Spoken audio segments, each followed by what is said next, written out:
नमस्कार दर्शक बंधु चलतु नजर पकेबा आज सकाळ केतोटी गुरुत्वपूर्ण खबर उपरे सेतिपई भिडियोटी को शेष पर्यंत देखिबाकू मोर अनुरोध। भिडियोटी भल लागिले भिडियोटी को लाइक करी चैनल को सब्सक्राइब करी कमेंट माध्यम रे जणांतु आपण माने आम भिडियो केउ जिल्ला रु देखुछंती। बढ़िला ममता बानार्जी अड़ुआ ईद मंचरू देइथिले विवादीय बयान रुजु हैला मामला। विधानसभा निर्वाचन रे रचनीय पराजय पर पश्चिम बंगाल पूर्वतन मुख्यमंत्री ममता बानार्जी पुणी थरे विवाद रे फसिचंदी। तांको विरोध रे सिलीगुड़ी साइबर पुलिस स्टेशन रे एक एफआईआर रुजु होईची। अभियोग होईची जे से एक ईद पालन समय रे हिंदू मानक विरोध रे अपमानजनक मंतव्य देइथिले।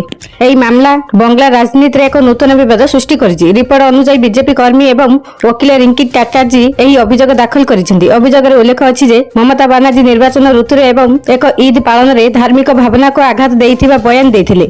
अभियोगकारी अभियोग करिसेंती जे से पूर्व एही मामला रे अभियोग करबाकू चेष्टा करिथिले किंतु कौनसी कार्यानुष्ठान निया जाय नथिला।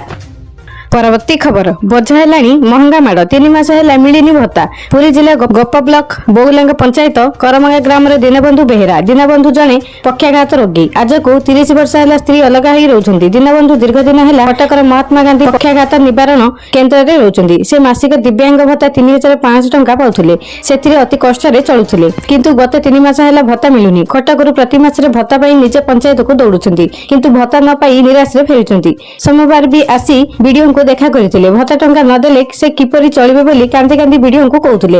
एहा केवल जणे दीनबंधु को कहानी नुहे। राज्यर बहु हिताधिकारी भत्ता न पाई अति दुख कष्ट रे बंचुचंती। गत 3 मास हेला भत्ता मिली नै। दिन पर दिन गड़ी चलीची। एहाकु नै असंतोष मध्ये तेजिबारे लागिची। परवर्ती खबर डीके शिवकुमार हेबे कर्णाटक नुआ सीएम। दिल्ली रे चली ग्रीन सिग्नल देले प्रियंका। कर्णाटक कांग्रेस भीतर नेतृत्व परिवर्तन नै कल्पना जल्पना जोर धरिची। सूत्र अनुसार दलर किछि वरिष्ठ नेता मुख्यमंत्री सिद्धरमैयाक ऊपर पद छाड़ी डीके शिवकुमार पई रास्ता खोलिबा पई चाप वृद्धि करूछंती। वर्तमान परिस्थिति रे डीके शिवकुमार को परवर्ती मुख्यमंत्री हेबा पई जणे आगुआ दाबीदार बोली विवेचना करा जाउची। सूत्र गुडिका एहा मध्ये सूचित करूची जे कांग्रेस महासचिव प्रियंका गांधी एही आलोचना रे सक्रिय भूमिका ग्रहण करूछंती एवं नेतृत्व परिवर्तन सपक्ष रे अछंती। परवर्ती खबर एक्शन मॉडल शुभेंदु मद को नहीं देले बड़ निर्देश। महिला को मिलिबो प्रति मास रे 3000। पश्चिम बंगाल मुख्यमंत्री शुभेंदु अधिकारी मंगलवार एक बड़ निष्पत्ति नेइछंती। से कहिसेंती जे राज्य रे समस्त स्कूल कॉलेज एवं मंदिर गुड़िकर 1 किलोमीटर परिसर मध्य रे कोनोसी मद दुकान खोलिबाकू अनुमति दिया जिवो नहीं। शुभेंदु सरकारक पक्षरु मद कारोबार को नहीं एहा एक बड़ पदक्षेप बोली विचार करा जाउची। ए सहित सबठारु गुरुत्वपूर्ण कथा हेउची गरीब लोकक कल्याण को ध्यान रे रखी से माछ एवं भात को नहीं मध्य एक बड़ घोषणा करिसेंती। परवर्ती खबर एणिकी पानी रे चलिबो गाड़ी आसिला चमत्कार टेक्नोलोजी कमिजिबो पेट्रोल डीजेल खर्च। पेट्रोल एवं डीजेल रो क्रमागत वर्धित मूल्य मध्य सारा विश्व एबे नुआ तथा सस्ता इंधन प्रयुक्ति विद्या संधान रे लागिची। एभली परिस्थिति रे निकट रे एक नुआ टेक्नोलोजी लोकंक दृष्टि आकर्षण करिची जेउथरे दाबी करा जाउची जे आगामी समय रे कार गुडी को पानी सहायता रे मध्य चली परिबो। एहा सुनिबाकू कोनोसी साइंस फिक्शन फिल्म भली लागुथिले मध्य एहा पछर प्रयुक्ति विद्या बेस आकर्षणीय। तबे एहार अर्थ एहा आदु नुहि जे एबे कार केवल पानी रे चलिबो। प्रकृत कहानी एहा थारु सामान्य भिन्न एवं अधिक वैज्ञानिक। मोनाकर एक प्रसिद्ध कंपनी फोए इको सॉल्यूशन एक स्वतंत्र ज्ञान कौशल विकसित करिछि जाहाकू कैविटेज फ्यूल इमोशन टेक्नोलॉजी नाम दिया जायछि। एही प्रयुक्ति विद्या रे पेट्रोल किंबा डीजेल सहित अति सूक्ष्म स्तर रे पानी रो बूंदा को मिश्रण करा जायथाय। कंपनी रो दाबी अनुसार एहा द्वारा इंधन अधिक भल भाबरे जलिथाय एवं इंजिन रो कार्यदक्षता वृद्धि पाइथाय। अर्थात कार एबे मध्य पेट्रोल किंबा डीजेल रे ही चलिबो किंतु पानी रे व्यवहार जोगु इंधन रे व्यवहार बा सेविंग्स कम होई जिवो। परवर्ती खबर आसंता 30 रु राज्य रे एसआईआर कार्यक्रम को त्रुटि शून्य करबा पई जिला अधिकारी को निर्देश। राज्य रे आसंता मे 30 तारिख रे आरंभ हेबाकू थिबा भोटर तालिका स्वतंत्र संशोधन कार्यक्रम रो सुपरिचालना नै एक राज्य स्तरीय प्रस्तुति बैठक अनुष्ठित होई जायछि। राज्य मुख्य निर्वाचन अधिकारी आरएस गोपालन को अध्यक्षता रे आभासी माध्यम रे आयोजित एही बैठक रे समस्त जिल्ला रो नोडल ऑफिसर डेप्यूटी कलेक्टर एवं जिला सूचना और लोक संपर्क अधिकारी माने शामिल होइतिले। बैठक रे मुख्य निर्वाचन अधिकारी आसंता एसआईआर कार्यक्रम को अधिक क्रियाशील और त्रुटि शून्य करबा पई समस्त जिला अधिकारी को निर्देश दैछन्ती।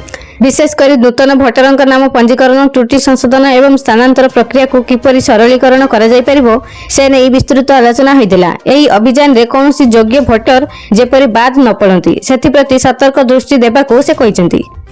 परवर्ती खबर शुभेंदु सरकारक बड़ निष्पत्ति एबे 5 टंका रे मिलिबो भात माछ। ओडिशा भली कोलकाता मिलिबो 5 टंकिया मिल हेले भात डालमा नुहे बरन भात माछ मिलिबो ए नै घोषणा करिसेंती पश्चिमबंग मुख्यमंत्री शुभेंदु अधिकारी। राज्य रे थिबा 400टी स्वतंत्र कैंटीन रे 5 टंका रे माछ भात जोगाई दिया जिवो बोली पश्चिमबंग मुख्यमंत्री शुभेंदु अधिकारी घोषणा करिसेंती। कल्याणी रे आयोजित एक प्रशासनिक बैठक रे लोकंकु संशोधन करी अधिकारी कहिसेंती जे सब्सिडी युक्त खाद्य पूरा पश्चिमबंग रे स्थापित स्वतंत्र भाव रे निर्दिष्ट कैंटीन माध्यम रे जोगाई दिया जिवो। पश्चिमबंग रे ममता सरकार समय रे कैंटीन होइतिला एठारे 5 टंका अंडा भात मिलुथिला किंतु एबे श्रमिक ठारू आरंभ करी ऑटो रिक्शा चलाउथुबा लोक मध्य 5 टंका रे भात माछ खाइ परिबो। परवर्ती खबर एणिकी गैस सिलिंडर टेंशन शेष नुआ इथानल स्टोव लॉन्च कले नितिन गडकरी। देश में एलपीजी सिलिंडर संकट एवं बढ़ुवा दरदाम मध्य साधारण जनता एक बड़ आश्वासनजनक खबर सामना को आसी। रोषेई गैस रे विकल्प भाव बाजार को आसी एक नुआ विप्लवी वैश्विक ज्ञान कौशल एणिकी केवल गैस नुहे बरन पानी एवं इथानल साहाय्य जलिब चूल्हा। केंद्र सड़क परिवहन और राजमार्ग मंत्री नितिन गडकरी नागपुर में आयोजित एक स्वतंत्र कार्यक्रम में एक नूतन इथानल आधारित स्टोव टेक्नोलोजी शुभारंभ करिसेंती। एई स्टोव व्यवहार करबा द्वारा एलपीजी तुलना रे रोषेई खर्च बहुत कमी जिवो बोली से दाबी करिसेंती।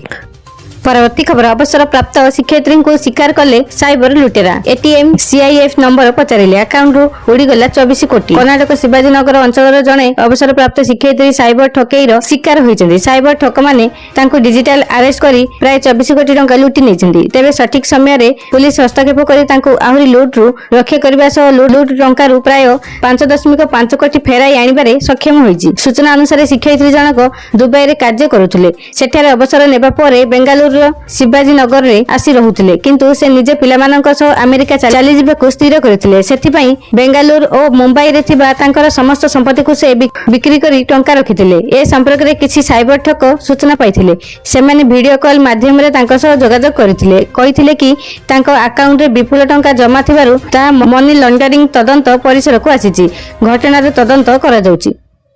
तांको डिजिटल अरेस्ट करा जाउछि। तेणु तदंत शेष न हेबा पर्यंत से एकथा काहाकु न जानिबाकु साइबर ठक माने कहिथिले। गत जनवरी रु मे मध्य रे साइबर ठक माने विभिन्न बहाना देखाई आरटीजीएस माध्यम रे 22 टी भिन्न भिन्न बैंक अकाउंट को 24 कोटी टंका ट्रांसफर कराई नैथिले। एई टंका जांच पई पठा जाउछि एवं जांच शेष हेबा परे ताहा फेरी आसीबो बोली साइबर ठक माने कहिथिले। केवल एतिକି नुहे 24 कोटी लुटिबा परे मध्य साइबर ठक माने शिक्षयित्रीଙ୍କ ठारू आहुरी टंका नेबा पई उद्यम करथिले। तेणु शिक्षयित्री तांको पाखरे थिबा 1 किग्रा 300 ग्राम सुना अलंकार धरी एक घरे बैंक को टंका आनिबा पई जाइथिले।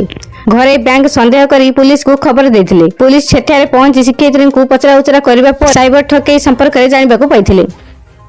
परवर्ती खबर कोरोना पर देश रे एबे इबला आतंक इमरजेंसी घोषणा कला भारत रे हेबो लॉकडाउन। केंद्र स्वास्थ्य मंत्रालय वरिष्ठ अधिकारी एक गुरुत्वपूर्ण बैठक करी देश रे इबला भाइरस रे प्रतिरोध एवं जरूरीकालीन प्रतिक्रिया व्यवस्था व्यवस्था करा जायछि। केंद्र स्वास्थ्य मंत्री जेपी नड्डा निर्देश क्रमे स्वास्थ्य सचिव विभिन्न मंत्रालय एवं संपृक्त एजेंसी गुड़िकर अधिकारी मानक आलोचना करिसेंती। एहा सह देशर समस्त विमान बंदर एवं सीमांत प्रवेश पथ गुड़िकरे स्क्रीनिंग एवं सतर्कता व्यवस्था को संपूर्ण अलर्ट मोड रे रखिबाकू निर्देश दिया जायछि। हु पक्षरु ग्लोबल हेल्थ इमरजेंसी घोषणा। आफ्रिका रे किछि देश रे इबला भाइरस द्रुत गति व्यापीबारे लगी एवं यह क्रमागत भाव मारात्मक साब्यस्त होउछि। एहाकु दृष्टि रखी विश्व स्वास्थ्य संगठन सारा विश्व रे ग्लोबल हेल्थ इमरजेंसी लागू करिछि। डब्ल्यूएचओ रो विज्ञप्ति पर बेसामरिक विमान चलाचल महानिर्देशालय मध्य समस्त एयरपोर्ट पई एसओपी जारी करी कोरोना भली प्रोटोकॉल पालन करबाकू निर्देश दैछि।